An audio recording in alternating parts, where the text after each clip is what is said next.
الحمد لله نحمده ونستعينه ونستغفره ونؤمن به ونتوكل عليه ونعوذ بالله من شرور أنفسنا ومن سيئات أعمالنا من يهده الله فلا مضل له ومن يضلله فلا هادي له ونشهد أن لا إله إلا الله وحده لا شريك له ونشهد أن سيدنا ومولانا محمدا عبده ورسوله أرسله بالحق بشيرا ونذيرا وداعيا إلى الله بإذنه وسراجا منيرا أما بعد أعوذ بالله من الشيطان الرجيم بسم الله الرحمن الرحيم وإن خفتم شقاق بينهما فابعثوا حكما من أهله وحكما من أهلها إن يريدا إصلاحا يوفق الله بينهما صدق اللہ العلی العظیم۔ درود شریف پڑھنے اللہم صلی علی سیدنا و مولانا محمد وعلی آل سیدنا و مولانا محمد وبارک وسلم۔ بزرگان محترم، دینی اور ایمانی بھائیوں، اللہ تبارک و تعالیٰ کے ہم پر بے شمار اور لا تعداد احسانات ہیں۔ قرآن کریم میں ایک عظیم احسان کی طرف اشارہ کیا گیا، وَهُوَ الَّذِي أَنزَلَ مِنَ السَّمَاءِ مَاءً فَجَعَلَهُ نَسَبًا وَصِهْرًا۔ اللہ کی ذات وہ ہے کہ جس نے تمہارے لیے آسمان سے پانی برسایا، نیز انسان کو نسب عطا فرمایا اور اس کو سسرالی رشتہ عطا فرمایا۔ پانی انسان کے لیے جیسے بنیادی ضرورت ہے، انسان پانی کے بغیر ادھورا ہے، پانی کے بغیر جی نہیں سکتا، ایسے ہی رشتوں کے بغیر بھی انسان ادھورا ہے۔ رشتے انسانوں کو مضبوط کرنے کے لیے ہوتے ہیں، رشتے آپس میں انسانوں کو جوڑنے کے لیے ہوتے ہیں۔ اسی لیے اللہ تبارک و تعالیٰ نے اپنے احسان میں اس کو شمار کروایا کہ ہم نے انسان کو نسب عطا فرمایا ہے۔ اسی نسب کے ذریعے سے وہ کسی کو اپنا باپ کہتا ہے، کسی کو دادا کہتا ہے، اور کوئی بیٹا بن کر کے اس کو باپ کہتا ہے۔ اسی کی وجہ سے وہ کسی کو ماں کہتا ہے، کسی کو نانی کہتا ہے، کسی کو نانا کہتا ہے۔ اللہ نے یہ رشتے عطا فرمائے ہیں، اور رشتوں کے ذریعے سے نسب کے رشتے جس سے انسان کو جوڑا ہے۔ ایسے ہی اللہ تبارک و تعالیٰ نے سسرال کی طرف سے بھی رشتہ عطا فرمایا، اور یہ ایسا رشتہ ہے کہ نبی کریم صلی اللہ علیہ وسلم کی حضرت صفیہ رضی اللہ تعالیٰ عنہ سے جب شادی ہوئی، نکاح ہوا، تو حضرت صفیہ رضی اللہ تعالیٰ عنہ بلکہ حضرت جویریہ رضی اللہ تعالیٰ عنہ، حضرت جویریہ رضی اللہ تعالیٰ عنہ کی نبی صلی اللہ علیہ وسلم سے جب ان کی شادی ہوئی، عقد ہوا، تو حضرت جویریہ رضی اللہ تعالیٰ عنہ کے خاندان کے جو لوگ صحابہ کے پاس غلام کی حیثیت سے تھے، صحابہ نے ان کو آزاد کرنا شروع کر دیا کہ یہ نبی صلی اللہ علیہ وسلم کے سسرال کے رشتے کے ہیں۔ جب یہ نبی علیہ السلام کے سسرال کے رشتے کے ہیں تو آپ علیہ السلام کو ان سے محبت ہے، ہمیں بھی ان کا احترام کرنا چاہیے، اور نبی علیہ السلام کے سسرالی رشتوں کے جو غلام یا باندی صحابہ کے پاس میں تھے، صحابہ نے ان کو آزاد کر دیا، ان کو عزت دی، ان کے ساتھ احترام کا برتاؤ کیا۔ عورت اللہ تبارک و تعالیٰ کے خزانے کا ایک انمول ہیرا ہے۔ قرآن کریم میں کہا گیا عاشروہن بالمعروف، عورتوں کے ساتھ بہترین طور طریقہ زندگی کا اختیار کرو۔ حدیث پاک میں کہا گیا واستوصوا بالنساء خیرا، عورتوں کے ساتھ نرمی کا اور ہمدردی کا برتاؤ کرو۔ یہ سسرالی رشتوں کی اور عورتوں کی اہمیت اللہ تبارک و تعالیٰ کی نگاہ میں ہے، خواتین کی اہمیت نبی صلی اللہ علیہ وسلم کی نظر میں ہے۔ رشتے جب جوڑے جاتے ہیں وہ ہمیشہ نبھانے کے لیے ہوتے ہیں۔ توڑنے کے ارادے سے رشتہ کرنا اور ختم کرنے کے ارادے سے نکاح کرنا کہ میں نکاح اس لیے کر رہا ہوں کہ کچھ دنوں کے بعد میں اس نکاح کو ختم کر دوں گا، اس رشتے کو ختم کر دوں گا، تو علماء نے فقہا نے اس سے منع فرمایا، نبی صلی اللہ علیہ وسلم نے اس پر پابندی لگا دی کہ نکاح کرتے وقت اگر یہ دل میں ارادہ ہے کہ اس نکاح کو مجھے کچھ دنوں کے بعد توڑنا اور ختم کرنا ہے، تو چاہے وہ متاع کی شکل میں ہو یا موقت کی شکل میں ہو، نبی صلی اللہ علیہ وسلم نے پابندی لگائی کہ رشتہ کرتے وقت اگر رشتے کو توڑنے کا ارادہ ہے تو ایسا رشتہ نہ کیا جائے۔ رشتے تو کیے ہی اس لیے جاتے ہیں تاکہ ان رشتوں کو نبھایا جائے، اور کبھی رشتوں میں کسی طرح کی دراڑ پیدا نہ ہو۔ اور جب رشتے ٹوٹتے ہیں تو اللہ تبارک و تعالیٰ کی طرف سے کیا فیصلے نازل ہوتے ہیں۔ ایک حدیث پاک ہے جس میں یہ ذکر کیا گیا کہ اللہ تبارک و تعالیٰ نے انسانوں کو بنایا، انسانوں کو بنانے کے بعد ان کو آپس میں جوڑنے کے لیے ایک چیز بنائی جس کو رشتہ کہا جاتا ہے۔ جب اللہ تعالیٰ نے رشتے کو بنایا تو رشتے نے اللہ کی کمر پکڑ لی۔ اللہ کی کمر جیسے اللہ کی شان ہے، جو اللہ کی حیت ہے، رشتے نے اللہ کی کمر پکڑ لی۔ اللہ تبارک و تعالیٰ نے رشتے سے کہا کہ چھوڑ مجھے، یہ کیا بات ہے؟ رشتہ کہتا ہے کہ میں ڈر رہا ہوں اس بات سے کہ آپ دنیا میں لوگوں کے درمیان مجھے بھیجیں گے اور لوگ مجھے توڑیں گے۔ اللہ تبارک و تعالیٰ نے رشتے سے خطاب کرتے ہوئے کہا، کیا تو اس بات پر راضی ہے کہ جو تجھے توڑے میں اس کو اپنی ذات سے توڑ دوں، علیحدہ کر دوں، اور جو تجھے جوڑے میں اس کو اپنے آپ سے جوڑ لوں؟ رشتے نے کہا کہ میں اس پر راضی ہوں۔ اللہ تبارک و تعالیٰ نے فرمایا کہ پھر یہی ہوگا، اور اس کے بعد سے یہ اللہ کا قانون ہے کہ جو رشتوں کو توڑنے کی کوشش کرتا ہے یا رشتے کے توڑوانے میں کسی بھی طریقے سے معاون اور ذریعہ بنتا ہے، اللہ ایسوں کو اپنی رحمت سے دور کر دیتے ہیں۔ جو رشتوں کو جوڑنے کی کوشش کرتا ہے یا جہاں رشتے ٹوٹ رہے ہوں بیچ میں آ کر کے وہ رشتوں کو جوڑنے کی کوشش کرتا ہے اور لوگوں کو صفائی دے کر کے دونوں طرف کے لوگوں کو مطمئن کرتا ہے، چاہے اس کو جھوٹ بولنا پڑے تو وہ جھوٹ بولتا ہے، اللہ تبارک و تعالیٰ ایسے شخص کو اپنی ذات سے جوڑ لیتے ہیں۔ جھوٹ بولنا بہت سخت گناہ ہے، لیکن اس موقع پر کہ جہاں کسی کے رشتے ٹوٹ رہے ہوں اور کوئی شخص بیچ میں آ کر کے رشتوں کو جوڑنے کے لیے اگر جھوٹ بھی بولتا ہے اور جھوٹ بول کر کے لوگوں کے دلوں کو جوڑنے کی کوشش کرتا ہے کہ یہ دل جڑ جائے، رشتہ بچ جائے، جھوٹ بول رہا ہے، اس کے لیے اس پر گناہ نہیں ملتا بلکہ اس پر ثواب ملتا ہے۔ تو رشتے اللہ تبارک و تعالیٰ کے یہاں بڑی اہمیت کے حامل ہیں۔ رشتوں میں ایک رشتہ سسرالی رشتہ ہوتا ہے، یعنی شوہر اور بیوی کے درمیان دو خاندانوں کو نکاح کے ذریعے سے جوڑا جاتا ہے، تو کوئی کسی کا شوہر بنتا ہے اور کوئی کسی کی بیوی بن جاتی ہے۔ دونوں ایک دوسرے کے لیے سسرالی رشتے کے ہیں، اور یہ سسرالی رشتہ بیوی کے لیے بھی شوہر کی شکل میں اللہ کی نعمت ہے اور شوہر کے لیے بھی بیوی کی شکل میں اللہ کی نعمت ہے۔ اس نعمت کو دونوں طرف سے بچا کر کے رکھنے کی کوشش ہونی چاہیے۔ اسی لیے حدیث پاک میں یہ بتایا گیا کہ عورت اپنے شوہر کو خوش رکھنے کی حتی المقدور کوشش کرے، اور اگر خوش کرنے کے لیے جھوٹ بولنا پڑے تو جھوٹ بھی بول دے۔ مرد اپنی بیوی کو خوش رکھے، اور خوش رکھنے کے لیے اگر جھوٹ بولنے کی ضرورت پیش آئے تو جھوٹ بھی بول سکتا ہے، لیکن یہ ہر موقع پر نہیں کہ روز روز جھوٹ بول کر کے خوش کی۔ یہ اس موقع پر جب کہ غلط فہمی ہو جائے اور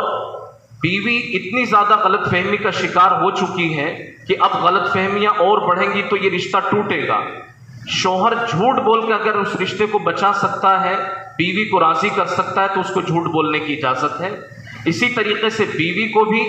جبکہ معلوم ہو گیا کہ شوہر اتنا زیادہ ناراض ہے کہ اب یہ کوئی ایسا قدم اٹھائے گا کہ جس کی وجہ سے رشتہ ڈگمگا جائے گا، تو ایسے موقع پر اگر بیوی جھوٹ بول کر کے اپنے شوہر کو منا سکتی ہے تو جھوٹ بولنے کی اس کو اجازت ہوگی۔ 3 موقع پر شریعت میں جھوٹ بولنا جائز ہے۔ ایک تو ابھی شروع میں بات آپ سے کہی گئی، رشتوں کو جوڑنے کے لیے، لوگوں کے درمیان صلح کروانے کے لیے جھوٹ بولنا، اس کی اجازت دی گئی ہے۔ میدان جنگ میں ضرورت پڑنے پر جھوٹ بولنا، اس کی اجازت دی گئی ہے۔ ایک یہ شوہر اپنی بیوی کو راضی کرنے کے لیے اور بیوی اپنے شوہر کو راضی کرنے کے لیے اگر جھوٹ بولے تو اس کی بھی اجازت ہے، لیکن اس کو یہی سمجھ لیجیے یہ ہر موقع پر یا ہر روز جھوٹ بول کر کے شوہر بیوی کو راضی کرے یا بیوی شوہر کو راضی کرے، یہ اس موقع کے لیے گنجائش نہیں ہے۔ یہ گنجائش اس وقت کے لیے ہے جب غلط فہمی ہو گئی ہو، اور غلط فہمی اتنی کہ رشتے ٹوٹنے کے قریب ہوں، تو بیوی اپنے شوہر کو جھوٹ بول کر کے راضی کرنا چاہے تو وہ راضی کر سکتی ہے، ایسے ہی شوہر اپنی بیوی کو بھی راضی کر سکتا ہے۔ بہرحال یہ جو رشتے ہیں یہ رشتے بچانے کے لیے ہیں، یہ رشتے نبھانے کے لیے ہیں۔ رشتوں کو بچانے کے لیے، نبھانے کے لیے کبھی برداشت کی ضرورت پیش آتی ہے، کبھی معاف کرنے کی ضرورت پیش آتی ہے، کبھی جھکنے کی ضرورت پیش آتی ہے، کبھی نرم پڑنا پڑتا ہے، کبھی سن کر کے انسنا کرنا پڑتا ہے۔ یہ جب ان چیزوں کا خیال رکھا جاتا ہے تو رشتے نبھتے ہیں اور نبھائے جاتے ہیں۔ اور اگر سختی کا رویہ اختیار کیا جائے، اکڑ دکھائی جائے،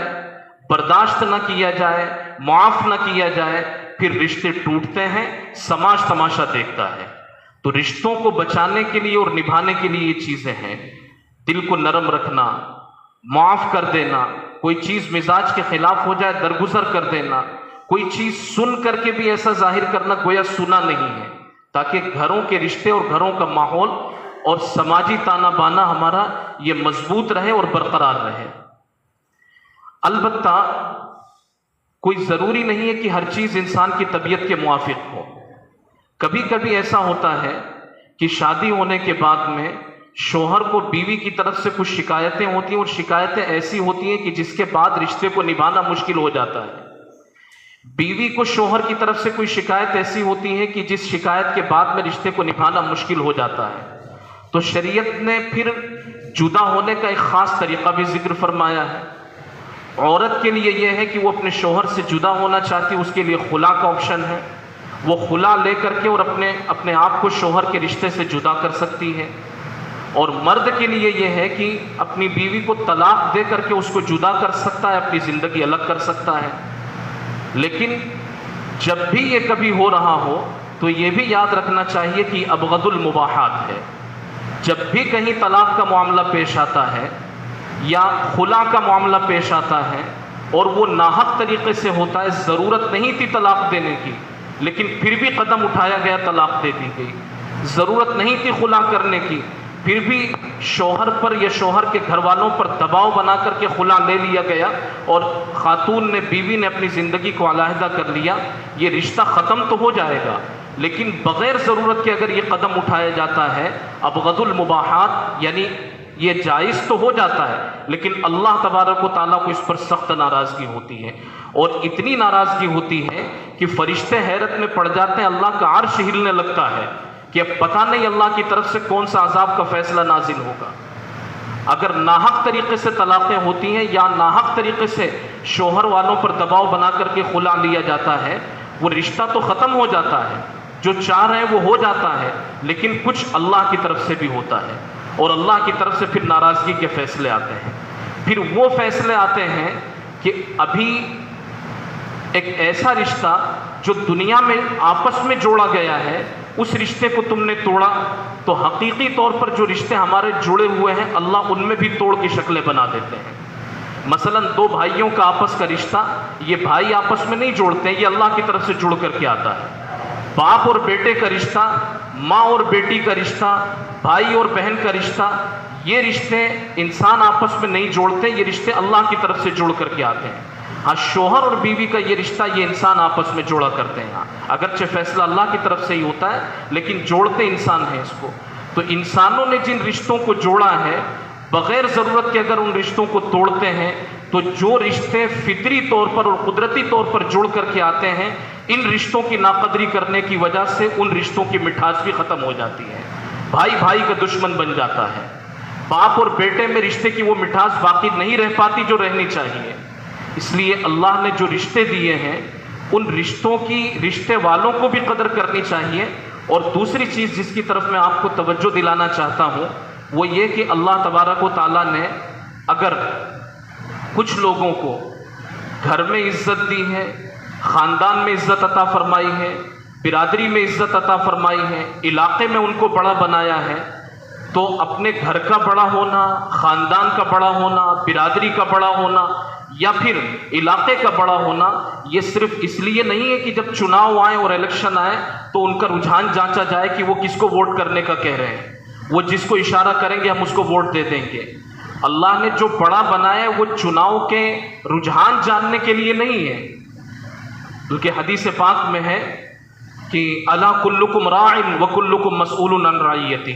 کہ تم میں سے ہر شخص ذمہ دار ہے اور ذمہ دار سے ان کے ماتحتوں کے بارے میں سوال کیا جائے گا۔ اب گھر میں، برادری میں، خاندان میں، علاقے میں کوئی بھی چیز اگر شریعت کے خلاف ہو رہی ہے یا زیادتی ہو رہی ہے تو جیسے وہ زیادتی کرنے والے ذمہ دار ہیں، اسی طریقے سے یہ لوگ بھی ذمہ دار ہیں جن کو اللہ تبارک و تعالیٰ نے بڑا بنایا ہے۔ حدیث پاک میں ایک مثال پیش کی گئی کہ کچھ لوگ وہ ہیں کہ مل جل کر کے جنہوں نے کشتی کرائے پر لی اور کشتی میں سفر کر رہے ہیں، کچھ لوگ کشتی کے نیچے جہاز، پانی کا جہاز خریدا اور اس میں سفر کر رہے ہیں، کچھ نیچے والے حصے میں بیٹھے، کچھ اوپر والے حصے میں بیٹھے ہیں۔ نیچے جو لوگ بیٹھے ہوئے ہیں ان کو پانی کی ضرورت پیش آ رہی ہے تو وہ اوپر والے حصے میں جا کر کے اور وہاں سے پانی لے کر کے اپنی ضرورت پوری کرتے ہیں۔ اب ان کے اوپر جانے کی وجہ سے یا تو اوپر والوں کو تکلیف ہو رہی ہے کہ یہ بار بار پانی لینے کے لیے اوپر آتا ہے، انہوں نے ناگواری کا اظہار کیا، یا خود نیچے والوں کے ذہن میں یہ آیا کہ بار بار اوپر جاتے ہیں، اس سے اچھا نیچے سے ہی پانی نکال لیں۔ اب وہ کشتی کے نیچے سوراخ کرنا شروع کر دیا، نیچے جو بیٹھے انہوں نے سوراخ کرنا شروع کر دیا اور سوراخ کر کے وہ یہ چاہتے ہیں کہ پانی اندر آ جائے، ہم یہیں سے اپنی ضرورت پوری کر لیں۔ اوپر والے لوگ جن کو اوپر حصہ ملا ہے، اگر وہ اوپر والے لوگ نیچے آ کر کے جلدی سے ان کا ہاتھ پکڑ لیں اور ان کا ہاتھ تھام لیں کہ یہ غلط قدم تم اٹھا رہے ہو، اگر یہ پانی کشتی کے اندر آ گیا تو کشتی ڈوبے گی، تم بھی ہلاک ہوگے، ہم بھی ہلاک ہو جائیں گے۔ اگر اوپر والے آ کر کے وہ نیچے والوں کا ہاتھ پکڑ لیں اور تھام لیں تو کشتی بچ جائے گی، نیچے والے بھی ڈوبنے سے بچیں گے، اوپر والے بھی ڈوبنے سے بچیں گے۔ اور اوپر والوں نے اگر ہاتھ نہیں تھاما تو وہ تختہ اگر نیچے سے نکلا، سوراخ اگر کشتی میں بن گیا تو پانی اندر آئے گا، نیچے والے تو ڈوبیں گے ہی ڈوبیں گے، اوپر والوں کا بھی حشر برا ہوگا، اوپر والے بھی ڈوبیں گے۔ اس مثال کے ذریعے سے سمجھانے کی کوشش یہ کی گئی ہے کہ جو کشتی میں اوپر بیٹھے ہیں، سماج میں ایسا سمجھا جائے کہ جو خاندان کے بڑے ہیں، جو برادری کے بڑے ہیں، جو اپنے علاقے کے بڑے ہیں، یا ذمہ دار قسم کے جو علماء ہیں، وہ ایسے ہیں جیسے کشتی میں اوپر بیٹھے ہوئے ہیں، اور سماج کے جو عام لوگ ہیں وہ ویسے ہیں جو کشتی میں نیچے بیٹھے ہوئے ہیں۔ اگر نیچے بیٹھے ہوئے لوگ جو سماج کے عام لوگ ہیں وہ اگر کوئی غلط قدم اٹھا رہے ہیں، اوپر والوں نے آ کر کے ان کے ہاتھ کو تھام لیا تو وہ کشتی بھی بچ جائے گی، وہ بھی بچ جائیں گے اور اوپر والے بھی بچ جائیں گے۔ یعنی کہ سماج بھی بچا رہے گا، شریعت کے موافق رہے گا، نیچے والے بھی شریعت پر قائم رہیں گے اور اوپر والے بھی شریعت پر قائم رہیں گے۔ اور نیچے والوں نے اگر کوئی غلطی کی، ان کی غلطی پر بڑے لوگوں نے ان کا ہاتھ نہیں سنبھالا اور ان کو نہیں پکڑا اور ان کو توجہ نہیں دلائی تو یہ کشتی ڈوبے گی، سماج شریعت سے ہٹے گا اور شریعت کی خلاف ورزی کرنے والا ہوگا، تو اس میں جو سماج کے عام لوگ جنہوں نے یہ قدم اٹھایا ہے وہ بھی گنہگار ہوں گے، اور وہ اوپر والے لوگ جنہوں نے غلط قدم اٹھانے والوں کے ہاتھ کو نہیں پکڑا اور ان کو نہیں سنبھالا وہ بھی گنہگار ہوں گے۔ اس لیے علاقے میں جو ایک تیزی کے ساتھ یہ چیزیں جو بڑھتی جا رہی ہیں، ہر گاؤں سے ہر روز کسی نہ کسی طلاق کی اطلاع آتی ہے۔ بعض تو ایسی بھی ہوتی کہ جہاں ضرورت تھی، لیکن اکثر طلاقیں وہ ہو رہی ہیں جہاں طلاق کی ضرورت نہیں تھی۔ ایسے ہی رشتوں کی دھجیاں اڑائی جا رہی ہیں، رشتوں کو پامال کیا جا رہا ہے۔ اگر یہ رشتے ویسے ہی بلا وجہ ٹوٹ رہے ہیں اور بلا وجہ توڑے جا رہے ہیں اپنی چھوٹے چھوٹے سے فائدوں کو حاصل کرنے کے لیے، تو خدا را جو بڑے لوگ ہیں وہ بڑے لوگ آگے آئیں، ضرورت پڑے تو علماء کو بھی اپنے ساتھ لیں۔ یہ رشتے تو سماجی چیز ہیں، اگر ضرورت کہیں پڑ رہی تو علماء کو بھی اپنے ساتھ لیں، ان کو ساتھ بٹھائیں اور بٹھا کر کے دونوں طرف کے لوگوں کو جن میں غلط فہمیاں ہو رہی ہیں، رشتے ٹوٹنے کی کگار پر ہیں، ایسے لوگوں کے درمیان علماء کو بٹھائیں۔ خود اللہ نے جو سوجھ بوجھ دی ہے اپنی سوجھ بوجھ کے مطابق فیصلہ کریں، سمجھانے کی کوشش کریں، اور کوئی ایک رشتہ بھی اگر ہماری وجہ سے بچ گیا، کوئی ایک رشتہ بھی ہماری وجہ سے بچ گیا، قوم کے ذمہ داران سے ادب کے ساتھ ان کی خدمت میں عرض ہے کہ اگر کوئی ایک رشتہ بھی ہماری وجہ سے بچ گیا، ہو سکتا ہے کہ یہی ہماری نجات کے لیے کافی ہو جائے۔ تو جو دن رات دوڑ کر کے بھاگ کر کے اور جگہ جگہ جا کر کے اس کی کوشش میں لگے رہیں کہ جہاں طلاق ہو رہی ہے طلاق کو بچائیں، رشتے ٹوٹ رہے ہیں ان رشتوں کو بچانے کی کوشش کریں، اللہ تبارک و تعالیٰ اس پر اجر عطا فرمائیں گے۔ وقت ہو چکا ہے، ورنہ میں 2-3 باتیں اس پر اور عرض کرتا، لیکن جو آیت کریمہ میں نے پڑھی بس اس آیت کا ترجمہ کرتا ہوں اور اپنی بات ختم کرتا ہوں۔ اللہ تبارک و تعالیٰ نے فرمایا وَإِنْ خِفْتُمْ شِقَاقَ بَيْنِهِمْ، وہی بڑے لوگوں سے جو 5 قسم کے لوگ ہیں، خاندان کے بڑے ہیں، برادری کے بڑے ہیں، علاقے کے بڑے ہیں، اور دینی اعتبار سے جو اولو الامر ہیں، اللہ ان سے فرما رہے وَإِنْ خِفْتُمْ شِقَاقَ بَيْنِهِمَا فَبَعَثُوا حَكَمًا مِّنْ أَهْلِهِ وَحَكَمًا مِّنْ أَهْلِهَا، گھر والوں کہ اگر گھر والوں تمہیں آپس میں یہ خوف ہونے لگ جائے کہ ہم نے تو آپس میں سنبھال لیا، سمجھانے کی کوشش کی، یہ رشتہ نہیں حل ہو رہا ہے، تو فَبَعَثُوا حَكَمًا مِّنْ أَهْلِهِ وَحَكَمًا مِّنْ أَهْلِهَا، ایک اچھی سوجھ بوجھ رکھنے والا، اچھے فیصلے لینے والا شوہر کی طرف سے بیٹھ جائے، اور ایک اچھی سوجھ بوجھ رکھنے والا، شریعت کی فکر رکھنے والا اور شریعت کی گہرائی کو سمجھنے والا بیوی کی طرف سے بیٹھ جائے، اور دونوں بیٹھ کر کے معاملے کو سمجھیں اور سمجھ کر کے اگر وہ چاہیں گے کہ اللہ تبارک ان یریدا اصلاحا، وہ جو دونوں طرف سے نمائندے بن کر کے بیٹھے ہیں، اگر وہ چاہیں گے کہ اس رشتے کو بچانا، یوفق اللہ بینہما، اللہ تبارک و تعالیٰ دونوں کے درمیان جوڑ کی شکلیں اور صورتیں مہیا فرما دیں گے۔ تو یہ وقت کی اہم ضرورت ہے، اور علاقے کی نوعیت کو سامنے رکھ کر کے اس چیز کو ضروری سمجھا گیا۔ اللہ تبارک و تعالی ہم اور آپ کو کہنے سننے سے زیادہ عمل کی توفیق نصیب فرمائے، اور یہ جو رشتے اللہ تبارک و تعالیٰ نے بنائے ہیں بلا وجہ جو ان میں، اچھا ایک چیز اور ہوتی ہے، رشتے آمنے سامنے ہوتے ہیں، ایک رشتے میں کوئی خرابی پیدا ہوئی، غلط فہمی ہوئی، یا کسی وجہ سے وہ رشتہ ٹوٹ رہا ہے، تو جو سامنے والا رشتہ ہے وہ صرف اس ضد میں توڑ دیا جاتا ہے کہ انہوں نے اس رشتے کو نہیں بچایا تو ہم بھی اس رشتے کو نہیں بچائیں گے۔ یہ ان چیزوں میں یہاں علماء ہے، دارالافتاء ہے، سب کچھ ہے، اپنے علماء سے، اپنے بزرگوں سے رجوع کر کے اور اپنے سماجی تانے بانے کو دین کے رخ پر لانے کی کوشش کریں، بے دینی سے اپنے سماج کو اور اپنے معاشرے کو دور رکھیں۔ یہ آپ کا جو علاقہ ہے، یہ آپ کا جو علاقہ، یہ راجستھان بھر میں ایسے ہی چمکتا ہے جیسے آسمان پر ستارے چمکتے ہیں۔ جتنی دینداری یہاں ہے، جتنے علماء یہاں ہیں، جتنے مدارس یہاں ہیں، جتنی دین کی اچھی سمجھ رکھنے والے لوگ یہاں ہیں، شاید راجستھان کے اور خطے کو یہ نعمت میسر نہیں آئی ہے۔ آپ کا یہ خطہ، یہ بہت اللہ تبارک و تعالیٰ کے یہاں ایسا محسوس ہوتا ہے کہ انتہائی مقبول خطہ ہے یہ۔ جب یہ مقبول خطہ ہے تو پھر یہاں کا رنگ، یہاں کا رخ اور یہاں کا رہن سہن کچھ الگ ہی ہونا چاہیے۔ اللہ تعالیٰ ہم سب کو سوجھ بوجھ کی توفیق نصیب فرمائے۔ وآخر دعوانا ان الحمد للہ رب العالمین۔